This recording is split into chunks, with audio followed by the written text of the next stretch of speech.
Hey family, I would like to caution you with unrealistic expectation. There is definitely a difference between realistic and unrealistic expectation. Unrealistic expectations open the door to suicidal thoughts. It leads to disappointment and frustration and aggravation.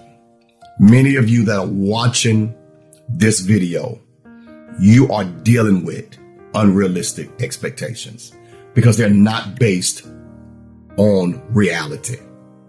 They are driven from a fantasy or imagination. This is why a lot of people have become disconnected. They have become discontent with God. They don't even desire to gather among believers because they had an unrealistic expectation.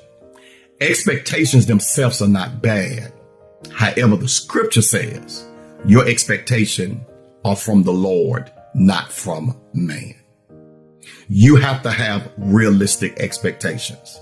This is what's leading to so many people giving up on themselves. This is caused so many people not to have value with themselves because they have unrealistic expectation. Unrealistic expectations are like this. I expect I'm going to live this life and never have no problems. I'm going to go through this life and nobody's going to ever allow me. That's unrealistic. And then when you are met with the reality of the unrealistic expectation, it's hard to cope with. So I needed to come on here and caution you with that. However, realistic expectations are the expectations that will be met.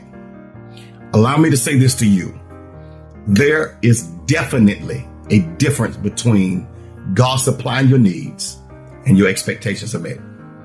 This is why we got to confront the myth of church hurt. In a lot of instances, that doesn't apply. But what does apply is your unrealistic expectation. You was expecting that if you joined this church, they were going to put you on the board. They were going to put you in a position. You were going to be the friend. You were going to marry someone. You were going to even date the pastor. The pastor was going to leave their spouse to marry you. An unrealistic expectation is you felt like somebody was really your spouse and they were not. Be very cautious of unrealistic expectation. But those of you that have realistic expectations, they will be met. And I needed to come and say that to you on today.